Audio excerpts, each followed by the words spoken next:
제가 이제 교구 사역을 맡으면서 권사님이 어느 날 찾아오셔서 목사님, 저희 아들 결혼식해요. 주례를 부탁합니다. 근데 그때 제가 처음으로 주례를 했던 때예요. 근데 초보의 특징이 뭐예요? 실수한다는 겁니다. 어떤 실수인가? 열심히 순서 다 익히고 뭐 필요한 거 다 준비했어요. 그런데 성혼 선언문을 낭독하지 않았어요. 네. 근데 잘 살고 있어요. 네, 저희 실수에도 불구하고. 오늘 이 본문을 보면은 이 모세의 뒤를 이어서 여호수아가 이제 약속의 땅으로 인도하는 지도자로 부름받아요. 그동안 여호수아는 모세 곁에서 소종들었던 비서의 역할을 감당했습니다. 그런데 비서가 지도자 발탁돼서 이제 하나님의 약속한 그 현장으로 들어가야 돼요. 그런데 이 여호수아는 모세 곁에서 지도자의 삶이 어떤 건지 많이 보고 배웠어요. 그런데 지도자 자리가 쉬운 자리가 아닌 거예요. 이스라엘 백성들 조금만 어린있으면 입이 열려요. 불평불만을 쏟아내요. 모세 가나안 땅에 못 들어왔어요. 왜요? 백성들 하도 괴롭히니까. 화 한 번 잘못 냈는데 못 들어왔어요. 지도자 자리가 얼마나 힘든지. 그 현장에 이제 그 자리에 자기가 들어가야 돼요. 그 일을 섬겨야 돼요. 그러니 그야말로 편하겠어요? 오늘 본문을 보면 반복된 표현이 있습니다. 강하고 담대하라. 강하고 담대하라. 계속 하나님이 이 말씀 한 이유가 뭘까요? 지금 마음이 위축됐다는 거예요. 가라앉았다는 거예요. 이 삶을 감당하기 힘들다는 거예요. 하고 싶지 않다는 거예요. 내키지 않는 발걸음. 그런 심정을 하나님 다 읽고 계셨어요. 그러면서 그가 어떻게 하면 강하고 담대해지는지 그 지혜를 오늘 성경 우리에게 들려줍니다. 본문을 살펴보면서 새해를 향해 우리가 전진해 나갈 때 우리 안에도 이런 약한 마음이 있어요. 두려운 마음, 불안한 마음, 하고 싶지 않은 마음. 이런 마음들이 우리 안에 자리 잡을 때 어떻게 이 마음을 뚫고 강하고 담대하게 앞길에 나갈 수 있는가. 오늘 본문을 같이 살펴보면서 세 가지 하나님 지혜를 좀 나누려 합니다. 어떻게 하면 우리가 강하고 담대할 수 있는가. 첫 번째가요. 하나님의 살아계심을 믿어야 된다는 거예요. 오늘 이 본문의 1절을 보십시오. 여호와의 종 모세가 죽은 후에 여호와께서 모세의 수종자 눈의 아들 여호수아에게 말씀하여 이루시되. 지금 이 본문을 보면 1절 가운데 두 가지를 딱 대조시켜 소개해줘요. 모세는 죽었다. 그러나 하나님은 살아계신다. 성경은 딱 이 두 가지 역사예요. 인간은 때가 되면 세상 떠난다. 근데 하나님은 여전히 살아계시다. 시편 146편을 보면은 이 두 가지를 정확하게 대조해서 설명해 놉니다. 이렇게 말씀해요. 높은 사람들에게 의지하지 마십시오. 죽을 운명의 사람들을 의지하지 마십시오. 그들은 사람을 구원할 수 없습니다. 영혼이 떠날 때 그들은 흙으로 돌아갑니다. 바로 그날에 그들이 세웠던 계획들은 쓸모없게 됩니다. 하나님이 우리 인생 속에서 사람은 도움의 근원이 아니라는 거예요. 의지 기반이 아니라는 거예요. 버팀목이 아니라는 거예요. 인간은 하나님이 데려가면은 그날부터 모든 힘을 다 잃는다는 거예요. 아무것도 도울 수 없다는 거예요. 도움이 없는 인생. 인간은 믿음의 근거가 아니라는 거. 절대로 의지는 안 된다고. 그 말씀을 들려줍니다. 그러면서 하나님을 강조합니다. 야곱의 하나님을 자기의 도움으로 삼는 자는 복 있는 사람입니다. 여호와 자기 하나님께 소망을 두는 자는 복 있는 사람입니다. 그분은 하늘과 땅을 만드셨습니다. 바다와 그 안에 있는 모든 것들을 만드신 분입니다. 여호와는 영원히 신실하신 분이십니다. 그러면서 10절에 이렇게 강조합니다. 여호와는 영원히 다스리십니다. 시온아, 여호와 너희 하나님이 대대로 다스리실 것입니다. 하나님은 어떤 분? 영원토록 살아계신 분. 인간은 유한한 존재. 때가 되면 역사에서 사라지는 존재. 유한한 인간과 무한한 하나님 대조시켜요. 지금 1절 속에 하나님께 강조하는 게 뭔가? 지금 여호수아가 지금 두려워하고 불안하고 있는데 왜 불안한가? 모세가 죽었다는 거예요.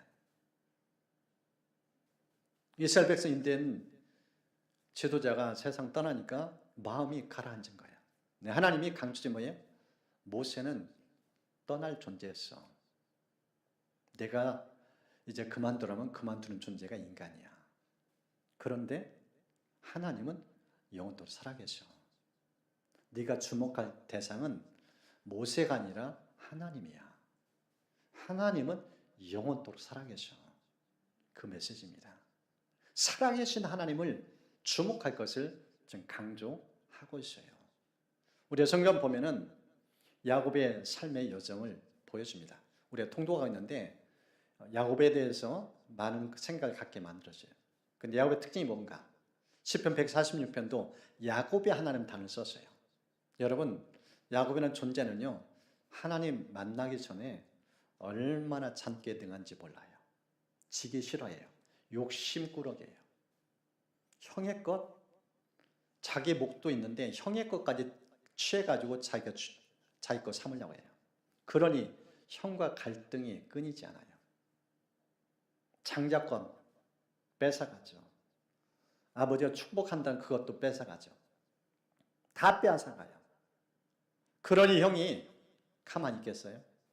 죽이려고 작정을 해요. 아버지는 언젠가 세상 떠났는데 이제 아버지 돌아가시면 너는 내 손에 죽어. 그 정도로 작심을 해요. 엄마가 그걸 본 거예요. 그래서 야곱 살리려고 위선전대로 피신시켜요. 형이 지금 분노가 장난이 아니다. 이대다 너 다친다. 빨리 피신하라. 그래서 짐 꾸려줘서 위선대 보내요. 혼자 이제 집을 떠나요. 그동안 엄마 품에 늘 있었어요. 부모 품에 있었어요. 외롭게 혼자 인생길 가요. 그런 가운데서 누스란 땅에서 돌을 베개 삼아 잠을 청해요. 꿈속에 하나님을 만나요. 그동안 부모로 들었던 하나님. 그때까지는 지식이 하나님이었어요. 머리로 하는 하나님이었어요. 꿈에서 하나님 만났는데 너무 생생해요. 사닥다리 보이죠. 천사도 오르락내리락 하죠. 거기에 하나님이 서서 말씀하셔요. 너무 생생해 꿈이. 이 꿈을 꾸고 난 다음에 그가 일어나서 이런 고백을 합니다. 야곱이 잠이 깨어 이르되 여호와께서 과연 여기 계시거늘 내가 알지 못하였도다. 하나님이 실존하신 거예요. 귀로 떤 하나님이 직접 만난 거예요. 진짜 하나님은 살아계시구나. 진짜 하나님은 살아계시구나. 이 살아계신 하나님 만나면서 충격을 받은 거예요. 그러면서 그곳 이름을 벳엘, 하나님의 집, 두렵도다 이곳이요. 하나님 만나니까 경외심이 생겨요. 여러분, 살아계신 하나님을 만나면은요, 사람이 바뀌어요. 그 위엄, 그 영원하신 야곱의 인생 가운데 충격을 받은 거예요. 하나님이 여기 계셨구나. 하나님 없이 살았다는 거예요. 부재 가운데서. 임재를 맛보면서 실존하신 하나님, 현존하신 하나님, 그 살아있는 하나님 앞에 충격을 받은 겁니다. 이게 살아있는 하나님을 경험한 삶의 모습이에요. 오늘 이 본문을 보면은 이 살아계심을 나타나셔서 강조하는 두 가지가 있어요. 그 첫 번째가 인도하십니다. 여러분 2절 보십시오. 내 종 모세가 죽었으니 이제 너는 이 모든 백성과 더불어 일어나 이 요단을 건너 내가 그들 곧 이스라엘 자손에게 주는 그 땅으로 가라. 하나님이 구체적으로 입을 열어서 말씀하셔요. 특별히 동사 보십시오. 일어나라. 건너가라. 그 땅으로 가라. 구체적으로 액션을, 행동을 취하게 만들어요. 코칭하셔요. 여러분, 사랑의 하나님을 경험하면요, 말씀하신 하나님을 경험하게 되어요.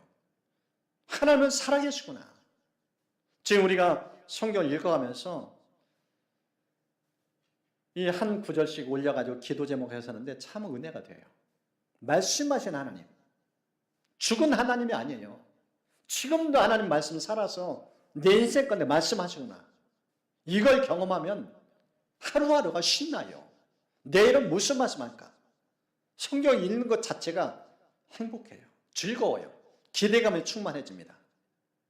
지금 살아서, 영혼도 살아서 함께 하시는 하나님, 그 하나님이 입을 열어 말씀하잖아요. 가라! 일어나라!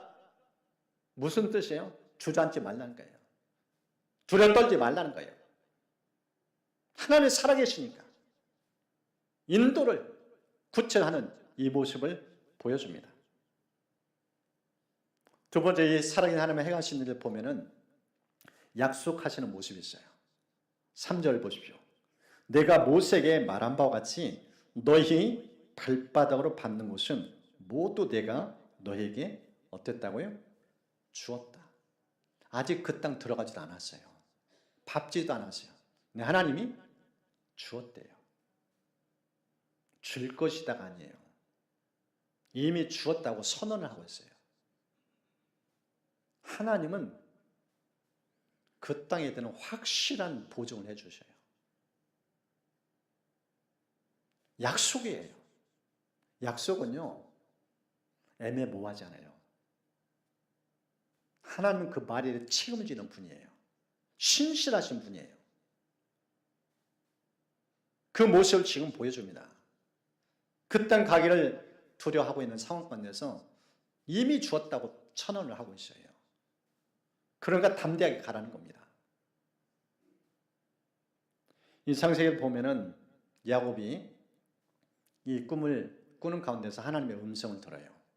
약속하신 하나님의 한 장면인데 우리 통독하는 분들도 이 말씀에 참 이렇게 은혜를 받은지 이 말씀들을 묵상하고 기도하는 걸 봤습니다. 내가 너와 함께해서 내가 어디로 가든지 너를 지키며 너를 이끌어 이 땅으로 돌아오게 할지라. 내가 너에게 허락한 것을 다 이루기까지 너를 떠나지 아니하리라. 지금 얼마나 불안하고 있어요. 혼자 가고 있어요. 집 떠나서 이렇게 외롭게 걸어온 처음이에요. 불안. 하나님 나타나서 하신 말씀, 이제 걸음걸음마다 내가 너와 함께한다. 반드시 이 땅 돌아올 때까지 너 인생 내가 책임진다. 홀로 걷지 않는다. 함께 하시면서 놀라운 약속 주신 것을 보여줍니다. 오늘 본문의 6절도 보십시오. 강하고 담대라. 너는 내가 그들의 조상에게 맹세하여 그들에게 주리라 한 땅을 이 백성에게 차지하게 하리라. 강하고 담대하라. 강심장을 가지고 가는 것 두려워 떨 필요가 없다. 왜? 하나님은 반드시 그 약속하신 것, 모세에게도 약속하고 아브라함에 약속하셨고 조상들 약속하셨는데 그 땅 반드시 너희 것 된다. 그러니까 확실하게 힘차게 믿음의 발을 내딛어라. 이 메시지를 이제 들려줍니다. 어떻게 하면 우리가 이제 강하고 담대한가? 두 번째가요, 하나님이 함께 하심을 믿으라는 거예요. 첫 번째, 하나님은 살아계신다. 두 번째, 그 살아계신 주님이 함께 하신다. 그 얘기를 강조합니다. 보십시오. 함께 하신 하나님이 어떻게 도우신지 5절을 보십시오. 내 평생에 너를 등에 대적할 자가 없으리니 내가 모세와 함께 있었던 같이 너와 함께 있을 것입니다. 내가 너를 떠나자며 버리지 아니하겠다. 특별히 저 5절 맨 처음에 나오는 표현 보십시오. 네 평생에 너를 등이 대적할 자가 없다. 함께 하시는 하나님의 특징. 전능자가 네 곁에서 모든 대적들을 막아주겠다. 그러니 자신만만하죠. 혼자 걷는 여정 아니에요. 실제 여기서 저 하나님 말씀 듣고 이제 가나안 땅에 딱 진입해요. 요단 건너. 그때 만난 분이 누구인가? 군대 장관. 그 가나안 땅을 전쟁의 현장에서 진두지휘한 하나님을 만나요. 내 발에 신을 벗으라.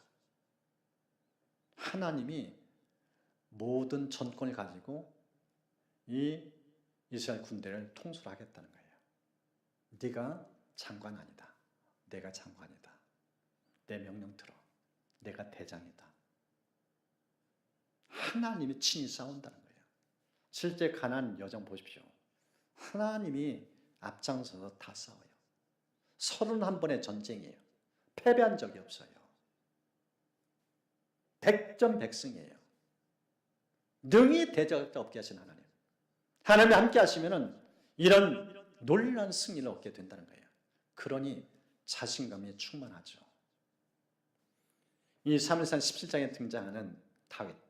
아버지 심부름 갔다가 전쟁이 돼서 이스라엘 백성들 거의 패장변처럼 골리앗 앞에 두려 떨고 있을 때 손 들고 자원해요. 내가 싸우겠다고. 사울왕이 말리죠. 너는 아직 애순이야.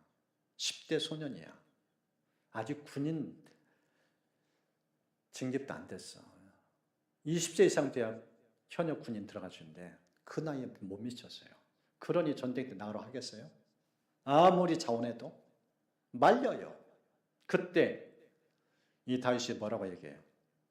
자기가 싸워서 이긴 적이 있대요. 그 사례를 얘기해 줍니다.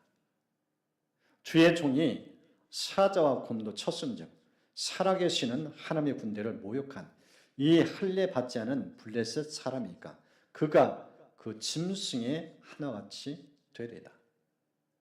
그가 그 짐승의 하나같이 되리다. 이미 사자하고도 싸웠어요. 곰하고도 싸웠어요. 싸워서 이겼다는 거예요. 자신만만해요. 그러면서 골리앗, 그도 곰이나 사자랑 똑같다. 주눅 들지 않아요. 얼마나 자신만만한지. 그 자신감 비결이 어디에 있어요? 하나님이 나와 함께 하신다. 하나님이 나와 함께 하신다. 사자 곰 때릴 때 하나님 나와 함께 하시는데 그 하나님이 여전히 나와 함께 하신다. 여러분, 골리앗이 강해요? 하나님이 강해요? 누가 하나님과 싸워서 이기겠어요? 지금 다윗과 골리앗 싸움이 아니에요. 다윗은 싸움에 지혜가 있어요. 이 싸움은 나와 골리앗의 싸움이 아니라 하나님과 골리앗의 싸움이다. 그러니 자신감이 충만하죠. 이런 다윗을 누가 이겨요? 우리도 마찬가지입니다. 우리 앞에 있는 인생의 대적들, 싸움이 있을 때 우리가 싸우면은요, 져요. 어떤 이길 수도 있지만은 늘 이길 수는 없어요. 그런데 하나님을 앞장서면 누가 하나님을 대적하겠어요? 누가 하나님과 싸워 이기겠어요? 싸움의 지혜가 거기에 있어요. 우리에게 자신감 주는 하나님, 너를 능히 대적할 자가 없다. 왜? 하나님이 우리와 함께 하시니까. 여러분의 삶 속에 이런 자신감이 넘칠 수 있기를 축복합니다. 역대상 11장 9절 말씀, 우리 좀 이 말씀을 함께 읽었으면 좋겠습니다. 같이 읽겠습니다. 만군의 여호와께서 함께 계시니 다윗이 점점 강성하여 가니라. 승승장구예요. 골리앗 싸움에 이긴 것이 끝나지 않아요. 계속 이겨요. 점점 강성해진다. 비결이 어디에 있어요? 하나님이 늘 곁에 있어요. 하나님이 함께 하시는 사람이기 때문에 질 줄을 몰라요. 패배를 몰라요. 늘 이겨요. 그 모습입니다. 하나님 함께 하시면 두 번째는 안정감이 있어요. 보십시오. 두려워하지 말며 놀라지 말라. 여러분, 전능자가 내 곁에 있어요. 살아계셔요. 천지를 창조하신 분이에요. 온 우주를 통솔하시는 분이에요. 그 하나님이 함께 하시는데 무슨 긴장 두려움이 있겠어요? 자신만만하죠. 그것을 보여줍니다. 그래서 우리가 힘들고 어려울 때 내 곁에 함께하는 사실, 이 눈이 열린 게 제일 중요해요. 이 눈만 열리면은 두려움 사라져요. 근심 걱정 사라져요. 이게 하나님의 현존, 임재를 맛보는 사람의 특징입니다. 자신감이 충만할 뿐이라 안정감, 평안이 흘러넘쳐요. 그런 은혜가 새 여러분 삶 속에 늘 하나님과 동행하면서 나타날 수 있기를 축복합니다. 어떻게 하면 우리가 강하고 담대할 수가? 마지막 세 번째는 하나님이 말씀을 주신다는 거예요. 이걸 믿으라는 거예요. 오늘 이 본문의 마지막에 강조하는 것이 율법입니다. 하나님이 율법을 주신 것을 말씀하고 이 말씀을 가까이서 강조합니다. 하나님 말씀 주신 이유 두 가지입니다. 첫 번째가 바른 길로 인도하신다. 여러분 7절 보십시오. 오직 강하고 극히 담대하여 나의 종 모세가 너에게 명령한 그 율법을 다 지켜야 하고 우로나 좌로나 치우치지 말라. 그리하면 어디로 가든지 형통한다. 우로나 좌우나 치우치지 말라. 여러분 인간의 특성은요. 이사야 53절에 잘 나와 있어요. 우리는 그릇 행하여 각기 제 길로 갔거늘. 이게 하나님 보여준 길이에요. 근데 우리는 이 눈으로는 보는데 실제 걷는 것은 이쪽으로 가요. 저 바닷가에 있는 개와 똑같아요. 꼭 옆으로 갈지자로 걸어가요. 이게 인간의 죄성입니다. 근데 이렇게 가려는 이 죄의 성향을 이 길로 가게 하는 게 뭐냐? 말씀이에요. 말씀을 가까이면 이 말씀의 길로 가게 돼 있어요. 그런 은혜가 임합니다. 그런 것을 이 본문은 강조를 하고 있어요.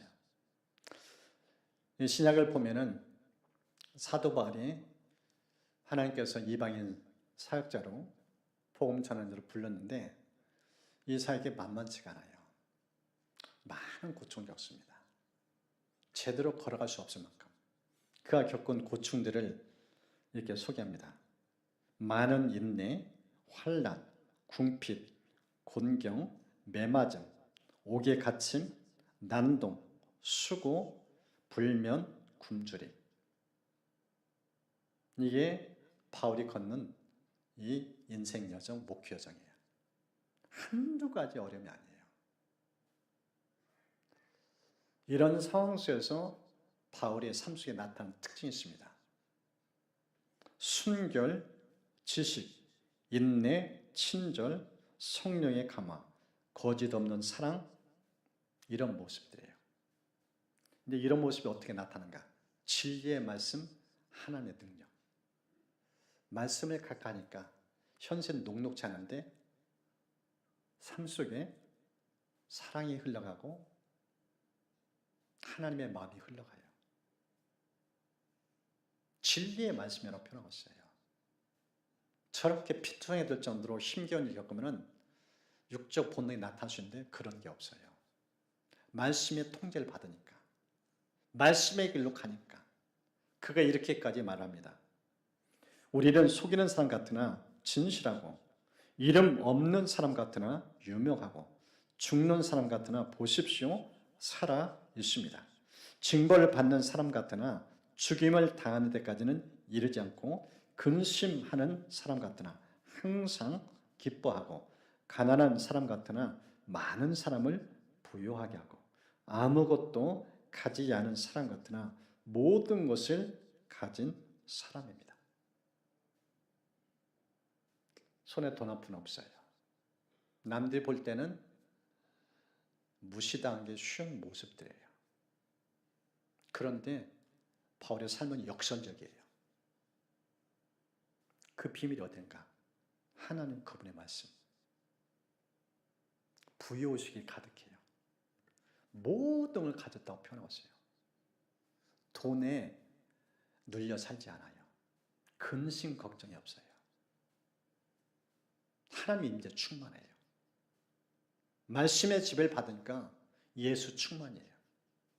그 모습이에요. 말씀을 가까이 하고 이 말씀의 지배를 받으면은 바른 길로 가게 됐다는 거예요. 그걸 우리에게 보여줍니다. 말씀을 통해 주시는 두 번째 유혹이 있어요. 형통의 길로 인도한답니다. 형통의 길. 7절, 8절 반복된 표현 보십시오. 그 율법을 다 지켜야 하고 우르나 좌로는 치우치지 말라. 그리하면 어디로 가든지 형통하게 된다. 이 율법책을 내 입에서 떠나지 말게 하며 주야로 그것을 묵상하여 그 안에 기록된 대로 다 지켜 행하라. 그리하면 내 길이 평탄하게 될 것이며 내가 형통하리라. 7, 8절 반복된 표현. 형통. 운수대통이라는 표현이 있죠. 실제 이 성경을 보면은 형통이라는 단어가 요셉에게 나타나요. 하나님이 늘 그의 삶에 자리 잡아요. 그러니까 그가 손댈 마다 형통의 역사가 일어나요. 말씀이신 하나님이 그 삶의 현장에 나타나니까 인정받아요. 존귀여김 받아요. 감옥에 가나 보디름의 집에 있으나 형통의 은혜가 흘러넘쳐요. 저와 여러분 삶에 이런 중을 축복합니다. 이 비법이 어딘가? 말씀 속에 있다는 거예요. 이 율법책을 가까이 해라. 그리고 그것을 입으로 하루 종일 중얼중얼거리라. 읊조리라. 여러분 유대인의 역사는요. 이 여호수아 1장 8절의 역사예요. 유대인들 지금 세계를 지배하는 이유가 어딘가? 저 여호수아 1장 8절 속에 담겨져 있어요. 유대인들은 어려서부터 성경을 손에내서 중얼중얼 하는 훈련을 시켜요. 아이들이 성경을 알아서 중얼게 하는 게 무조건 습관적으로 어려서부터 시켜요. 그게 몸에 배 있어요. 성경이 그걸 가르쳐주니까. 오늘 성경을 보면은 우리가 말씀을 행할 것을 강조하는데 어떻게 말씀의 행동까지 움직이는가 그 지혜가 담겨있는 말씀이에요. 이 말씀이 습관으로 행동으로 옮겨지기까지 가장 중요한 것은 입의 역할이 중요하다는 거예요. 입으로 소리를 내서 하나님의 말씀을 계속 중얼대라는 거예요. 그 말씀이 내 입에서 맴돌 때 그게 삶으로 나타난다는 거예요. 그것을 지금 강조하고 있어요.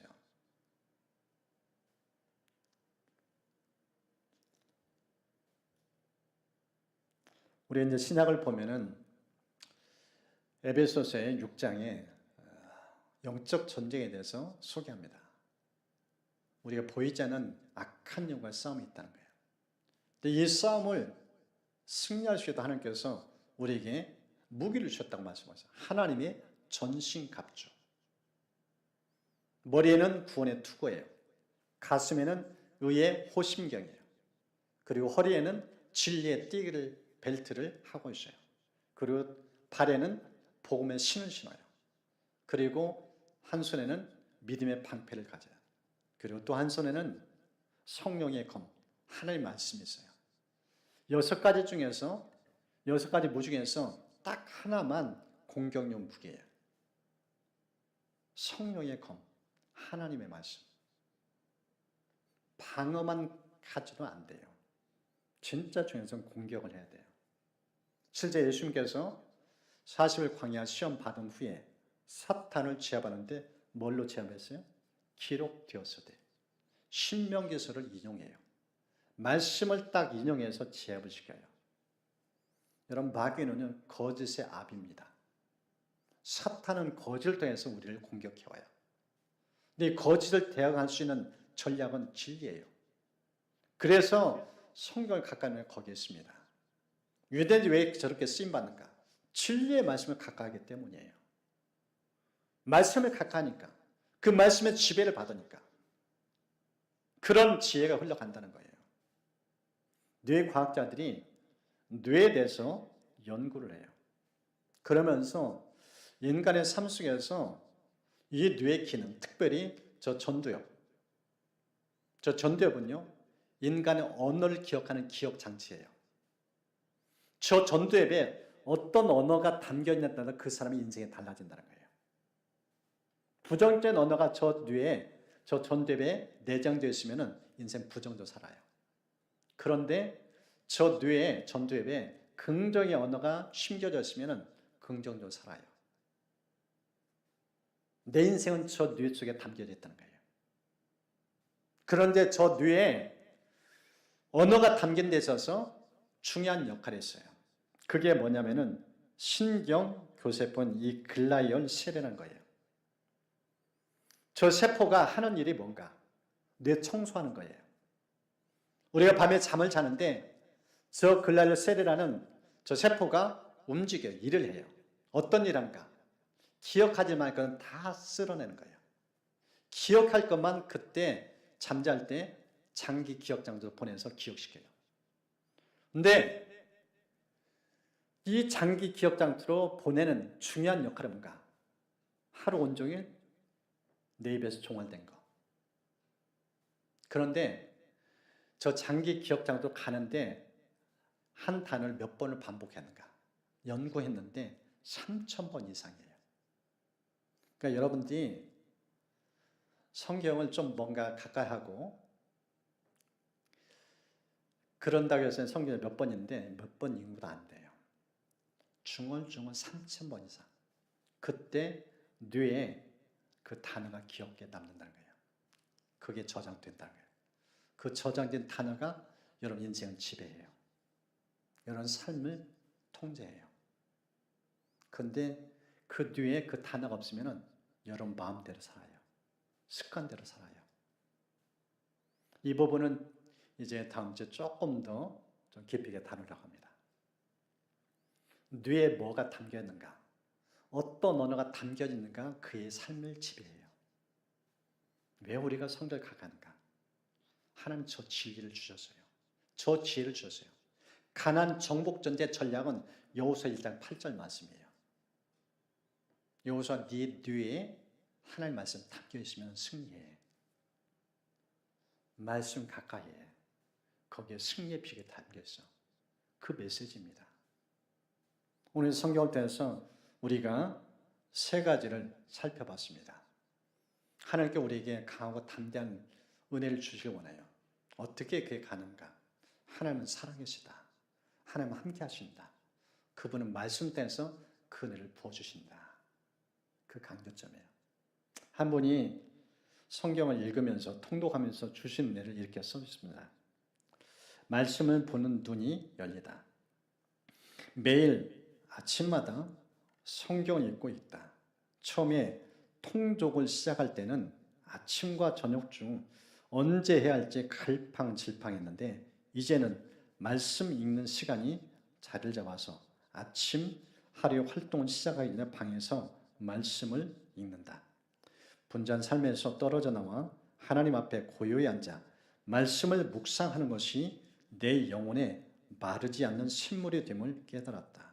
또 말씀이 꿀송이처럼 달다는 말에 공감하고 있다. 무엇보다 통독을 하면서 말씀을 보는 눈과 마음과 귀가 계속해서 열리고 있다. 모태신앙인 나는 어렸을 때부터 말씀을 읽었고 또 하나님께 더 가까이 하고 싶은 마음을 품고 선교 훈련도 받고 왔다. 물론 그때도 하나님의 말씀을 읽으면서 은혜를 받았고 말씀을 사모하는 마음을 가지고 있었다. 하지만 통독을 통해 매일 말씀을 읽으면서 새로운 경험을 하고 있다. 특히 예전에는 내 허물과 상처로 잘 보이지 않던 내 마음과 생각이 잘 보인다. 그리고 내 마음에 예수부터 온 것이 아닌 것을 발견하게 되면 하나님께 고백하게 된다. 이전에는 문제나 고민이 생기면 혼자 앉아서 그 짐을 다 짊어지고 힘들어했는데 이제는 바로 말씀을 읽게 된다. 진짜 신기하게도 내가 가지고 있는 고민이나 걱정에 대한 답이 하나님 말씀에 다 있다. 그리고 말씀을 읽은 후 삶에 적용할 때는 말씀이 계속해서 생각나고 묵상하게 된다. 이제는 내가 죽고 예수님으로 사는 삶의 기준이 생겼다. 이전에는 그냥 무심코 지나갔을 마음의 태도나 생각에 대해서도 하나님의 말씀에 어긋나는 것 같다는 생각이 들면 고개를 흔들며 아니야, 정신 차려, 이건 아니지. 하나님이 보고 계셔라고 생각하게 되었다. 다른 사람들에게는 이상히 보일 수도 있었지만 보이지 않는 하나님이 언제나 나와 함께 계심을 고백하는 삶에 나타나는 재미난 현상이다. 하나님의 말씀을 읽고 그 말씀대로 살아가려고 노력하는 지금도 취업, 배우자, 관계, 재정 등 여러 가지 영역에서 여전히 해결되는 부분들이 있다.